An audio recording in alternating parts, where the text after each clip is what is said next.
walking around Tokyo or Sri Lanka or somewhere, and I'm like, okay, why am I here? And it was a real moment of self-reflection. I don't know if there was necessarily an inflection point. I have no judgment over why anybody wants to do something, whether it's to get rich or whether it's for their ego or whether it's for fame, whether it's to, make your mom happy or your third grade girlfriend jealous. Like, I don't really care. It doesn't bother, whatever it is, that's your thing.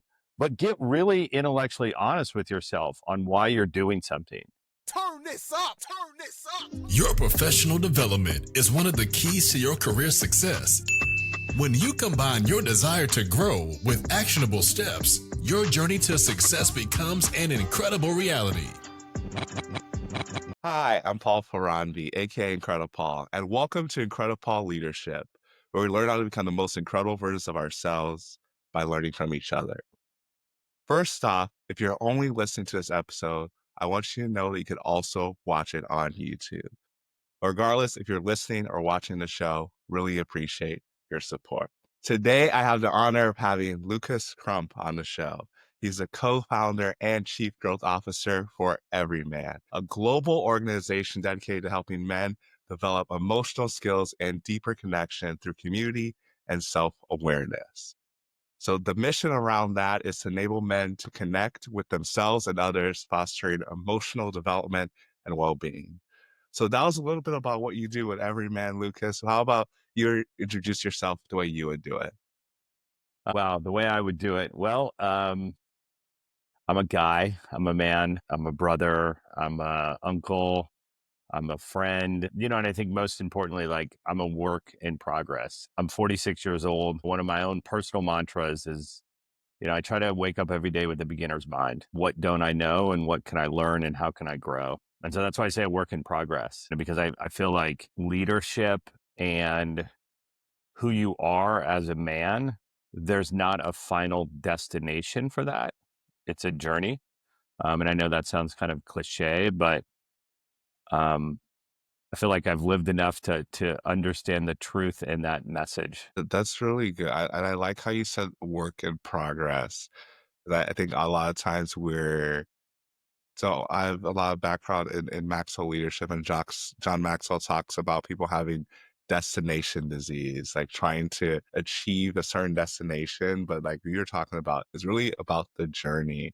Because a lot of times people will achieve a destination, they'll reach these goals and then realize that it wasn't enough. Like, what is it after that? You're just constantly chasing something. Yeah, for sure. I mean, something I think a lot about is, like, I'm a kind of a biology nerd. And what I mean by that is that, the body that we're in, right? The meat suit, if you will, it's the same body that's been around for 50,000 years. And our body, our biology actually has an ability to reward us through dopamine, through our biology, and help us to get stronger and improve every day. We're hardwired for that. Our number one job, as human beings, is to survive, and second would be to adapt. Right? That's what we're put on Earth to do. That's what we were originally put on Earth to do. And so the same biology that we currently have, the same meat suit that we're currently in, is the same meat suit that existed 50,000 years ago. And this complex being is actually engineered to push us to be better and then reward us when we achieve that betterment, if you will. And how that plays out is, I just think about, like, your job, our job, my job as a leader is to get a little bit better every day. You know, it's not to not make mistakes. Mistakes are part of life. They're part of the journey. But if you're not learning from those mistakes and you're not growing as a result, then you're actually you're not doing the job that we were put on this earth to do. Absolutely. The only thing consistent in life is that failures are going to happen. We're going to make mistakes. That's part of what being human is. Yeah. And I think a lot of things that we help men through the work that we do at Everyman, but also just, I know this in my own personal life, is you have to get comfortable being uncomfortable. And we live in a culture and in a society that every day is trying to make us weaker, right? It's trying to steal our attention. It's trying to, enable us to not get off the couch and order food delivery, or enable us to, hit a button and get a car to pick us up and not look at our maps to figure out where we're going, right? And so now with AI, right, we're using ChatGPT to do our thinking for us and finish our sentences, right? And those are all great, amazing modern conveniences that make our lives better.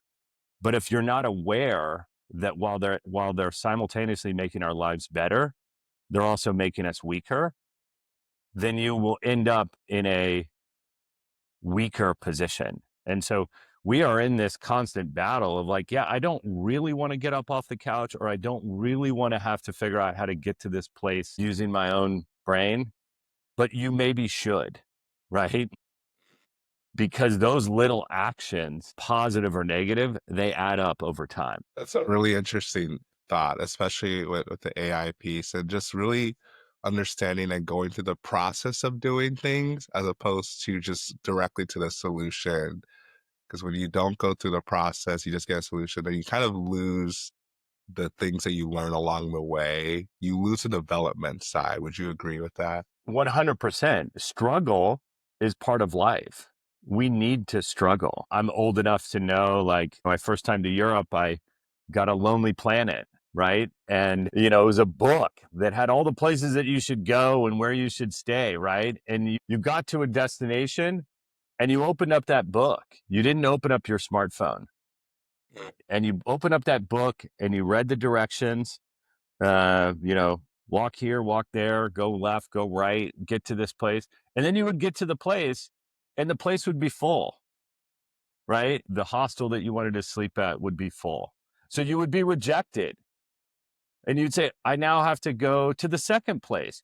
Well, as annoying as that was, it also taught you some very, very important skills, both consciously and subconsciously. And, specifically for young men these days, I worry about their development and the need to actually consciously struggle. Look, human beings are lazy. We want comfort, but we need to struggle to be stronger, both mentally, emotionally, physically. That struggle will be important for us as we navigate life. That's really interesting. Like, I'm just wondering, like, how do we even balance that? Because it is human nature to be lazy, to be convenient, do all this stuff. We also know we need to struggle a little bit because that helps our own personal development. Hardly agree, but how have you balanced between the two? For sure. There is struggle that is forced and there's struggle that's chosen. One thing that I always encourage young men to do is lift heavy weights, get strong. Your body will respond to your struggle to become stronger. And when you feel stronger, you will feel stronger physically, mentally, and emotionally. But I also think that it requires a lot of self-reflection and self-awareness and intellectual honesty, right? And what I mean by intellectual honesty is, can I be conscious of myself, of the choices that I'm making, right? Great. If you're on the couch and you don't want to get up and you want to hit a button and you want food delivered to you, be honest with yourself and say, I'm being lazy. I could do this myself, but I'm choosing not to. And then you could make up some story about why you're choosing to do it, which I don't really care. But like, at least you're honest with yourself. At least you're conscious. You're not asleep at the wheel, just randomly doing things. And what that will lead to is what I call agency, the ability to know and understand that your life and everything that you have or don't have, be it things, be it relationships, be it career, whatever, is of your choice. You are in control. And so once you realize that, I know that for me personally, that was a big breakthrough moment, because in life, there's two types of people. It's very simple. There's types of people that are victims. Life didn't give me this. Life is, you know, um, whatever, it's not fair. Right. And then there's other people that say, okay, great. I'm just going to go out and be my best and show up and get whatever I want. It's very simple. It's bifurcated. Victims and winners. And winners is subjective. Your definition of winning is different than my definition of winning. And that's okay. I think that's good that you mentioned that people have different definitions of winning and being okay with that. Because I think in the social media world that we live in wants to propagate one direction of what winning looks like. But what always is interesting to me is that the people who are seemingly at the top of the world, the richest, the famous people, like, I think I heard an interview with Will Smith the other day. He was talking about how all of it, like, didn't really mean anything. It's like he could have whatever he want, but there's like, it's got to be something more. So it's very interesting because what we often think or what is propagated by social media, just regular mainstream media as what success looks like, what winning looks like, is not necessarily completely true. There's more to it. Well, it's a curated view of someone's life. One of the things that what I call social media is like especially in the for men, it's like there's a lot of people on social media that project what I would call the superhero, right? The guy that wakes up at 4 o'clock in the morning and, works out and then does a cold plunge and then makes a huge breakfast and then meditates and then, makes love to his wife and then takes his kids to school and then goes and gets some, makes $1 million with some, I don't even know. It's just, it's all right. But it's fine. I respect the fact that that guy took the time to create that and express himself. But I also know that what he's expressing is the image that he wants to project. Uh-huh. And so if I can step back and say, okay, thank you. Thank you for sharing. That's not my life. That's not what I do with my time. That's what you do with your time. And, what I always like to say is, like, if you have the ability to know the difference between what you're seeing in social media and what is reality, then social media is actually like the greatest show on earth. It's like fascinating. It's this amazing, real-time experiment and movie about human behavior. And sometimes I just lean out. I'm like, wow, this is fascinating. This is amazing. This is the greatest show on earth. But if you're leaned into it thinking that you're participating in it and you're comparing yourself to these people that are, showing you a curated snippet of their life, you're going to be very, very unhappy, because that is engineered to make you feel less than. Yep. Very true.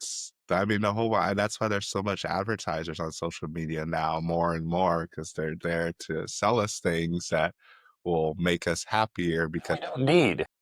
we don't absolutely. Well, I want to briefly take a step back because you talked about a few different things about like what winning and success looks like, and really like the mindset behind all of these things. So I'm curious, like, I'm sure it leads into the founding of Everyman, but like share more of like your story about like your connection to self-awareness, emotional stability, all these things, and how it led to founding Everyman. Yeah. Thank you for asking. I mean, my relationship is one that's it's been learned and experienced through the trials and tribulations of life. I grew up in Kansas. My father wasn't really around when I was a kid. My mom had 3 boys and a girl. I was the second of 4. Growing up in Kansas, we We didn't have a lot of money. Things were tight. And I learned very early on that, if I wanted things, if I wanted to be free, I was going to have to work for it. And I wasn't the best student. I always say I'm the best like B- student you've ever met. Um, but growing up in Kansas, we, were very kind of pull your boots on and just get to work. And that was kind of what I did with my life.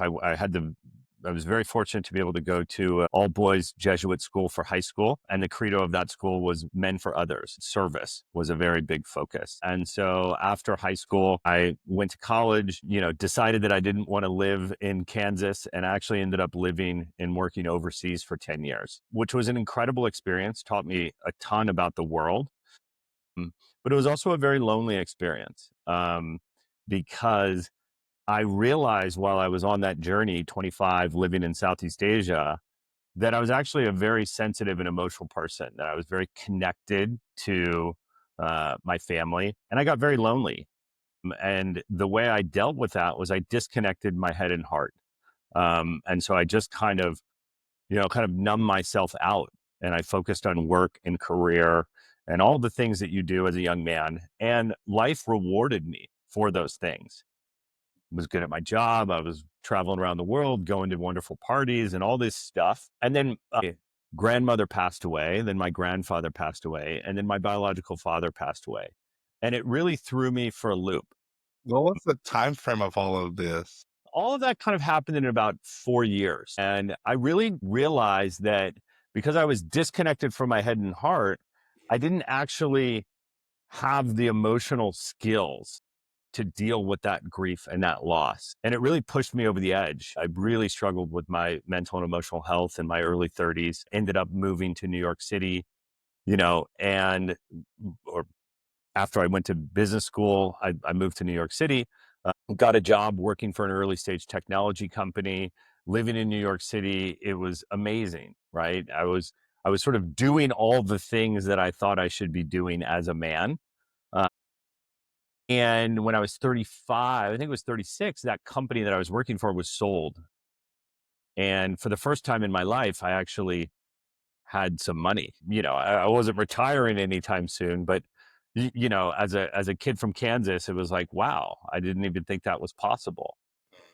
And the thing that struck me is I was working very hard for that moment, and I was doing all the things that I thought I should be doing as a man. I had amazing girlfriends, and I went to business school. I traveled all over the world. I worked for this tech company that got acquired for hundreds of millions of dollars. I had some money for the first time. And when that sort of crescendo moment didn't bring me the level of joy and fulfillment that I thought it would, I got really upset. And I'm a root cause kind of person. And so I like to go to the root cause.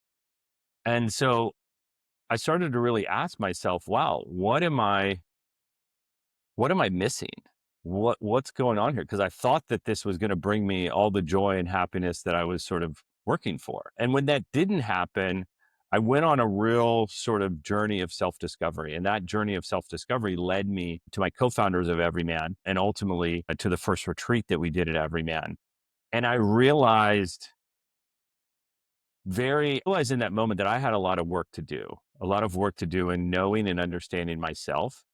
And that also being of service to others brought me a level of fulfillment, purpose, and satisfaction that had been missing from some of these other pursuits. And that feeling of service and motivation and purpose really inspired me to continue doing my own work of self discovery, while at the same time building and growing Everyman and giving other men access to what I was experiencing.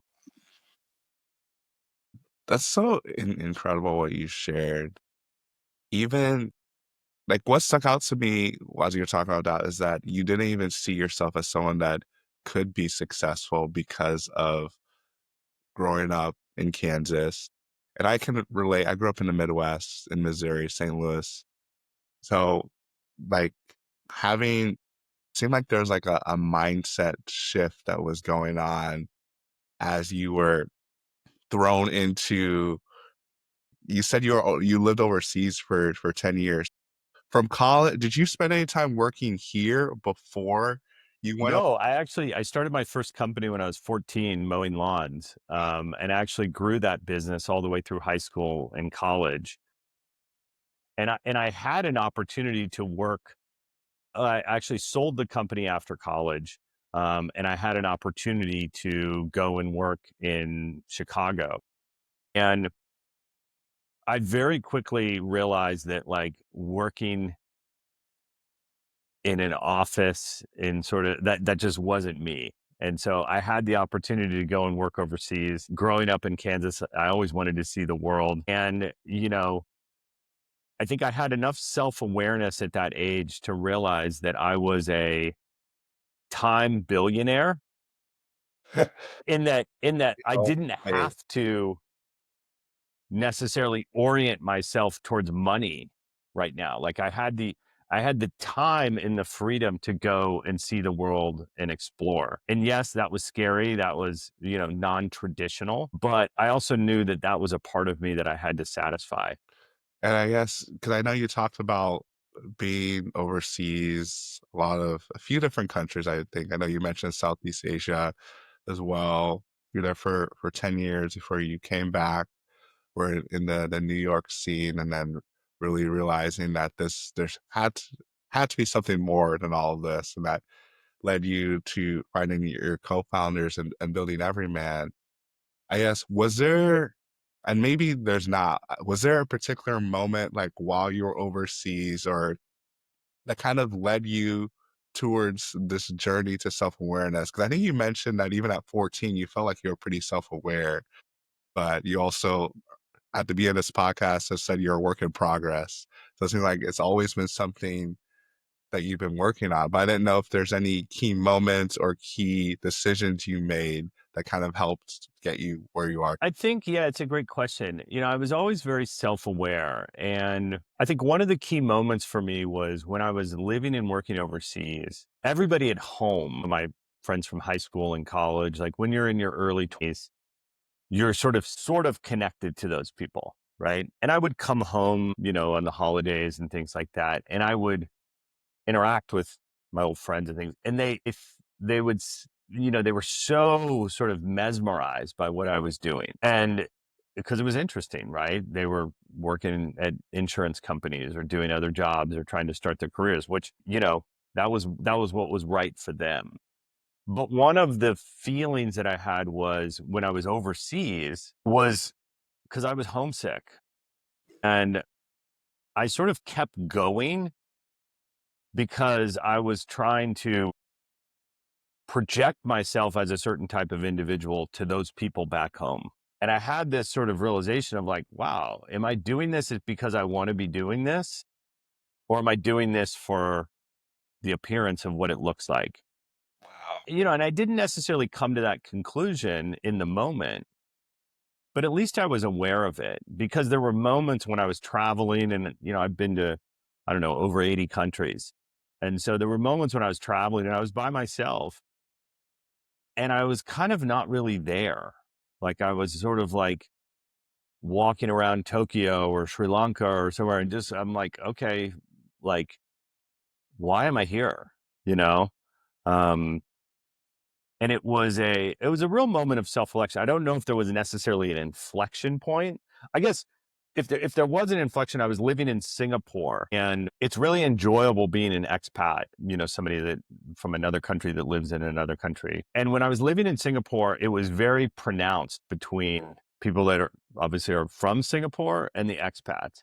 And I had this moment of realizing, you know what? Like this is never going to be my home. Like as hard as I try, I'm always going to be on the outside. And in that moment, I thought to myself, you know what? I'd really like to experience what it's like to be on the inside, and I need to go home and have that experience. And that was a motivating event for me to move to New York City and sort of start over with my life and my career at that point. Okay. So I guess, why New York City then? Because being from Kansas to Midwest, I think like New York City is a pretty different feel from where home was. It is. You know, I measure life in experiences. Money, I had the very good fortune of working before, or actually while I was starting Everyman, I was global vice president at a Fortune 100 company, and I was very, very well compensated, and to the level of like, oh, I didn't never thought in my life that I would be able to make that much money. And I realized very quickly that like after a certain amount of money, like all your needs and wants are met, and you don't like everything beyond that is just kind of like doesn't really matter. Yeah. And so for me, it was, and I'm glad I had that lesson, because at 30, you never could have taught me that. I was like, wow, I need to make $1 million. It's like, okay, well, now you're making a lot of money. Like, how do you feel? I really believe that life is about experiences. And so for me, going and living and working in New York City was an experience that I wanted to have. I wanted to know what that was. I had friends that lived in New York City. I saw New York City on the television or whatever. And I was like, you know what? I want to feel that. I want to experience that. Despite how challenging it might be, I want to go there and I want to try to be successful. No, that's really good. I definitely can relate to that, the experience part, because that's really the only thing that stays with you. Because I mean, money can buy experiences, obviously, but money can buy things that make you happy, but any long-term happiness has to come from within. Definitely has to come from within. And I've sort of made and lost all my money multiple times. Once you go through that, you realize that, hey, if my internal happiness is dependent on external things, I'm never going to be free. And as men and as humans, I believe part of our natural orientation is towards freedom. We feel most alive when we're free to choose, when we are free to make decisions that we want. And I see a lot of men, people, I guess, orienting themselves towards lives that create dependencies. And when you have dependencies, when you have a car payment that you can't really afford, or a house that you can't really afford, then you're stuck in that job, which is fine for some people. There's no judgment of that. But, the way I live my life is to try to orient towards freedom, so that I am ultimately the one that gets to decide how I live my life. So it sounds like freedom is a pretty important value for you. 100%. Has it always been that way, or has it evolved as you learn? No, it's always been that way. Okay, it makes sense with what you've done with being able to travel abroad and then come back here and then building Everyman.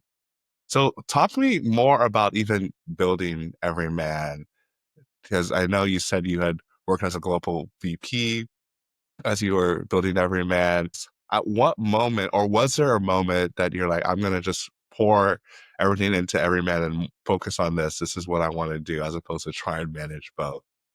Yeah, it's a great question. And I work with a lot of young entrepreneurs, starting out, trying to build businesses or different things. And, the one thing that I always say to them, and I've started, and failed multiple times at different ventures, but I think there's a couple things that are really critical. One is know and understand why you're doing something. I have no judgment over why anybody wants to do something, whether it's to get rich, or whether it's for their ego, or whether it's for fame, whether it's to, make your mom happy or your third grade girlfriend jealous. Like, I don't really care. It doesn't bother, whatever it is, that's your thing.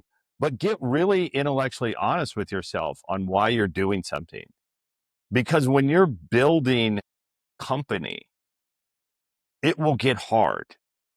And when I say hard, it will get harder than you've ever experienced in your life.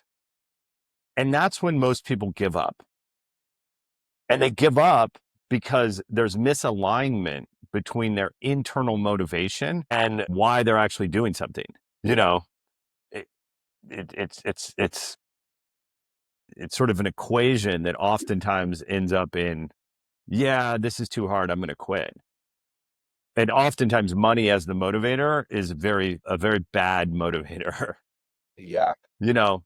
And so, one of the things, in building Everyman, I just knew that the feeling that it gave me, the ability to be of service to others was so, exponentially greater than the feeling of making a lot of money, that I had to keep going, because I had to keep orienting myself towards what made me feel good. And, I always tell people, it's like, if you're going to do something, like, go all in and be prepared to give it, to give it everything you've got. And when it's difficult, I always say this was like, just keep going, and there were times and moments when Everyman was barely chugging along, was in debt, and whether it was going through different sort of, adaptations as an organization.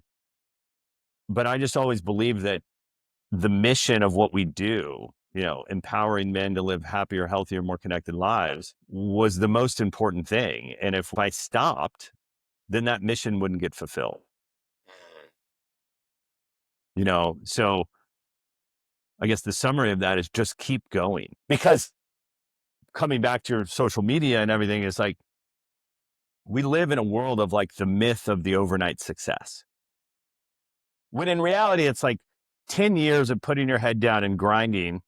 And then one day you pick your head up and you look around and you maybe have gotten somewhere. But there is no overnight success. There's absolutely not. And I'm glad that you mentioned that, because we live in a TikTok, Instagram reel culture. And I mean, I enjoy watching them. Great. It's a good show. It's good show, good entertainment. But at the same time, like, there's people that will go viral or they'll blow up for a few weeks, a few months, sometimes even a year. And then even thinking back, you're like, oh, where was that person? Like, it's not the people who are, even them, I don't even think they're overnight successes, because a lot of times when you dig deeper into these people that are seemingly overnight success, they've been doing it for years and no one knew about. Uh-huh. They maybe didn't post about it, and then TikTok as a newer platform comes up and it gives them a chance to showcase some skills that they've been developing. So even, Yeah. I don't think it's overnight success. But I guess what I was trying to get to is that a lot of times when people get success very quickly, but they don't work on the internal part about continuing to grow and develop, they can lose it just as quickly. No, exactly. Um, and you see that with athletes, or, different people that come into success prior to the sort of emotional maturity that they need to have. Yeah. Again, I think it's important. Be inspired by what you see, but know that, but if you get into the trap of comparing yourself, you're never going to get anywhere. When we were starting out with Everyman, I used to do these kind of free information sessions. Sometimes I would show up and there'd be one person there. And if I quit because there was one person there, then the next time I did it, when there are two people there, I wouldn't have been there. Right.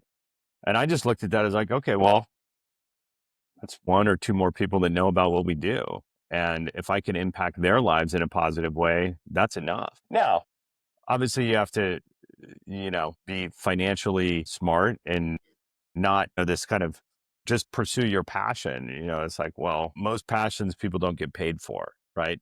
So it's like, how do you find the balance between the two? That's a good thought.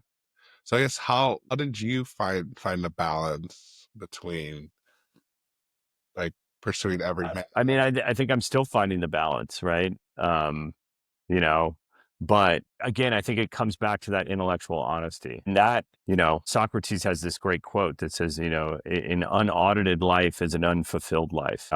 And what that means is, like, do I have the self-awareness and the ability to do the internal sort of audit of who I am, what I want, what makes me happy, what doesn't make me happy, what motivates me, to know yourself, know thyself Mhm.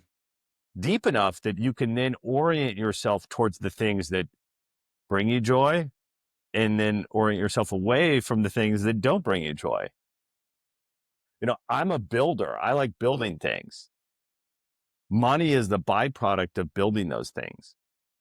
Now, the consequence of that is, yeah, maybe I don't have a nicest house as some of my friends, or maybe I don't have, a biggest bank account, but I get to do the thing that I love, which is build.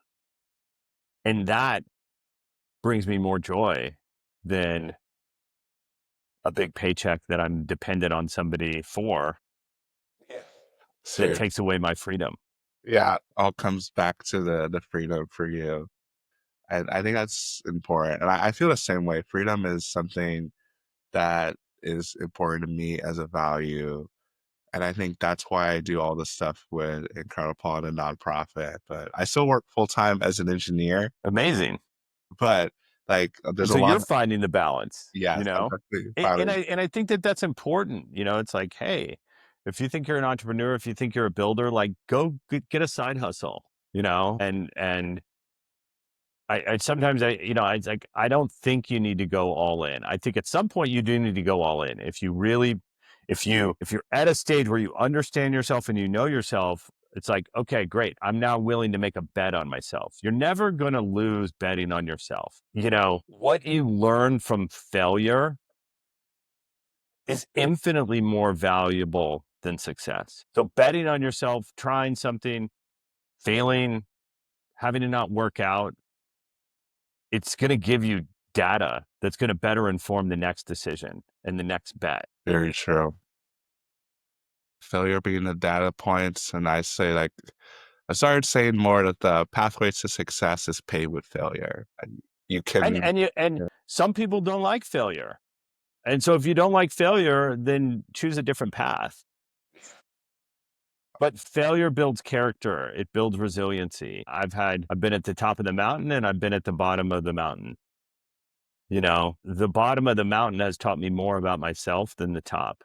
And the top, when you get to the top, it makes the struggle all that more worth it. Mhm. Well, we've been going for a little while. I want to make sure if there's anything we haven't talked about, either in your story, in Everyman, or even just words of wisdom you want to leave with the audience, that you have a chance to share it. Yeah, no. Check out what we do at Everyman, everyman.com. I'm a true believer that there comes a point in a man's life when you just decide that the way you've been doing things isn't really working and you need to change. And when you need to change, you need to find a new community. The proverb rings true, right? If you want to go fast, go alone. If you want to go far, go together. And so when you're ready for change, you need to be around a community of men that also is working towards betterment or change. And that's what Everyman is. And the last words of wisdom is, know thyself, right? Have the courage to be intellectually honest with yourself, to look at the dark parts of yourself, right? And do that audit, because knowing and understanding yourself is what will ultimately guide you through the inevitable challenges that come with living this beautiful life that we get to live. That's powerful. Auditing yourself, the self-awareness piece, the self-reflection piece, so huge. And we probably don't have time to get into it, but I think sometimes people don't want to reflect because they're afraid of what they're going to find. Of course, that's human nature, though. Yeah. But I would say this: always do the things that scare you the most. The things that scare you the most. So that's really powerful. No, I really appreciate you making the time to be on the show to share your wisdom, share your passion for every man. Even I can see it in your story of what you've gone through growing up in Kansas, living overseas, coming back to the States in New York, and just what you've poured into this community to empower men specifically. Because I think on the emotional side of things, I guess we didn't really get too deep into it, but It's definitely something that's not talked about as much with men because it seemed to be, quote, soft when you talk about emotions, but we're human beings. So, like, we're emotional beings, whether or not we acknowledge them. And when you don't acknowledge them, that's when you have issues. Well, I appreciate you taking the time to speak to me. I love what you're doing. Just encourage you to keep going, man. Absolutely. Thank you. Well, just turning to the audience, I know you got something from Lucas's story. If you resonate as someone who values freedom, or you just don't feel like you're doing the thing, you're doing a lot of different things. So maybe you haven't taken the time to pause and reflect about, am I doing the thing that's really bringing me passion and joy? Or am I just doing what I've always done because that's what people told me I was good at, whether or not there's other things? I would say definitely connect with him, connect with Everyman, and do a lot of self-reflection as well. If you take the time to reflect, take the time to grow, you can truly be incredible. Be sure to rate and review this podcast on your favorite podcast listening platform. We'll see you here next time. And be incredible. Incredible. Incredible.